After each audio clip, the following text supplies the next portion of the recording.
Hello பப்பாளிஸ், ஒரு சுவையான சொதி எப்படி செய்யலான்னு பார்க்கலாம்.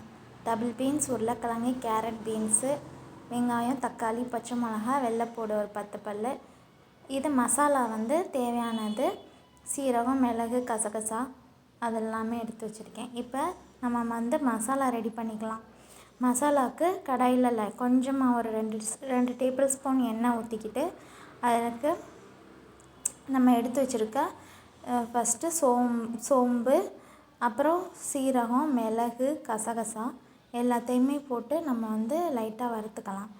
லைட்டாக பொன்னிறமாக ஒரு பிஞ்ச் பட்டை போட்டு நம்ம லைட்டாக வறுத்துக்கலாம்.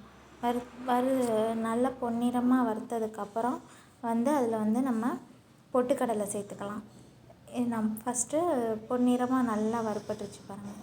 இதுதான் நல்லா வாசனையாக இருக்கும் நம்ம சொதி செய்யல. அடுத்து பொட்டுக்கடலை போட்டு பொட்டுக்கடலையும் நல்லா பொரியணும். பொரிஞ்சதுக்கப்புறம் நான் ஒரு 5 சின்ன வெங்காயத்தை நான் பொடியாக நறுக்கி வச்சுருக்கேன். 5 சின்ன வெங்காயம் அதை போடலாம். ஏன்னா சின்ன வெங்காயம் போட்டால் நல்லா வாசமாக இருக்கும். அதுக்காண்டி நான் பொடியாக நறுக்கி வச்சுருக்கேன் 2 அதை அப்படியே நான் அதில் போட்டு நான் அதையும் நல்லா வதக்குனதுக்கப்புறம் இப்போ நான் 1/2 மூடி தேங்காய் திருகி வச்சுருக்கேன். 1/2 மூடி திருகின தேங்காயை அதில் போட்டு நான் நல்லா வதக்கிக்கிறேன். தேங்காய் நல்லா பொன்னிறமாக எல்லாமே நல்லா வதங்கினா தான் அந்த மசாலா அந்த சொதியுடைய வாசனையே வேறு லெவலாக இருக்கும். தேங்காய் வதங்கையில் வீடே வாசனையாக இருக்கும். அந்தளவுக்கு தேங்காயோடைய ஸ்மெல் சூப்பராக இருக்கும். பொன்னிறமாக வதங்க இப்போ நல்லா தேங்காய் நல்லா வதங்கிருச்சு பாருங்கள்.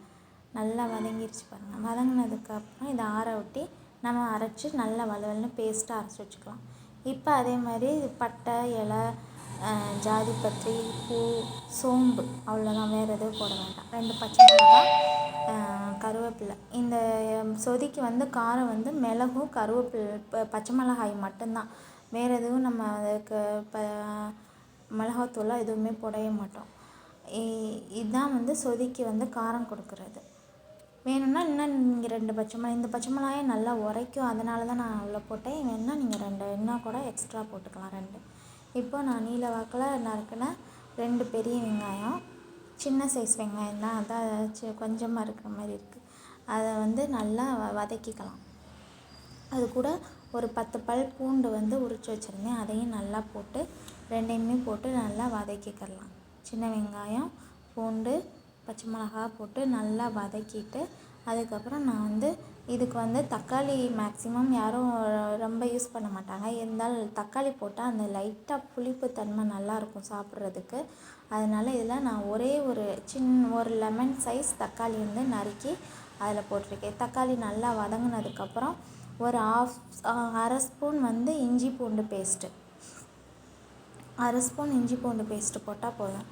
போட்டு நல்லா வதக்கினதுக்கப்புறம் நான் கழுவி வச்சுருக்க காய்கறி கேரட், பீன்ஸு, டபுள் பீன்ஸு, என்கிட்ட பச்சை பட்டாணி இல்லை, அதனால் நான் டபுள் பீன்ஸ் பச்சை பட்டாணி போட்டால் இன்னும் நல்லாயிருக்கும். உருளைக்கிழங்கு போட்டு காய்கறிகளை போட்டு நல்லா வதக்கிட்டு அதுக்கு இந்த மசாலாவுக்கு தேவையான லைட்டாக உப்பு போட்டு கொஞ்சமாக மூடி போட்டு நான் ஒரு 10 நிமிஷம் நல்லா வதங்க விட்டு காய் நல்லா பச்சை வாடை போயிடுச்சு. பச்சை வாடை போய் நல்லா வதங்கிருச்சு காய் எல்லாமே.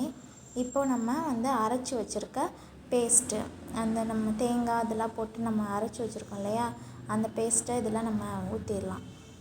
நான் நல்லா வலுவலுன்னு அரைச்சி வச்சுருக்கேன். திப்பி அரைக்க வேணாம், வலுவலுன்னு அரைச்சா தான் அது திக்காக நல்லா வரும். அதுக்காண்டி அது போட்டு நல்லா அரைச்சதை இப்போ நம்ம இந்த மசாலாக்கு இந்த சொதிக்கு ஏற்ற மாதிரி காய் வேகிற அளவுக்கு தண்ணி ஊற்றிட்டு நல்லா இப்போ நம்ம உப்பு செக் பண்ணி பார்த்துட்டு இப்போ நான் குக்கரில் தான் ஒரு விசில் வைக்க போகிறேன். நான் இது குக்கரில் தாளித்தா கேமராவில் தெரியாது, அதனால தான் நான் கடாயில் தாளித்தேன். இப்போ குக்கரில் நான் ஒரு விசில் காய்கறி எல்லாமே வேகிறதுக்கு ஒரு விசில் போதுமானது தான்.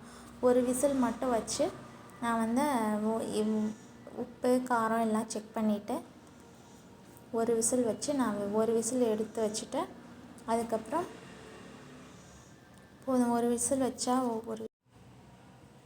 ஒரு விசில் வச்சு இப்போ விசில் போனதுக்கப்புறம் பார்க்கலாம். இப்போ நல்லா காயெல்லாம் நல்லா ஆயிடுச்சு. ஆனால் கொஞ்சம் தண்ணியாக இருக்குது.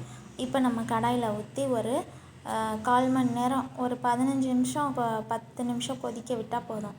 கொதிக்க விட்டால் நல்லா கமகமன்னு சூப்பராக ரெடி ஆயிரும் சாப்பாட்டுக்கு. அப்புறம் அடை, இடியப்பம் எல்லாத்துக்குமே சூப்பராக இருக்கும் இந்த சொதி. இது எங்கள் அம்மா ஸ்டைல் சொதி. சொதி வச்சாங்கன்னா வீடே மணக்கும். இந்த சொதிக்கு நான் இன்றைக்கி கோவக்காய் தான் சைடிஷ் வச்சுருக்கேன். இந்த சொதிக்கு என்ன சைடிஷ் வச்சு சாப்பிட்டா நல்லாயிருக்குன்னு சொல்லுங்கள்.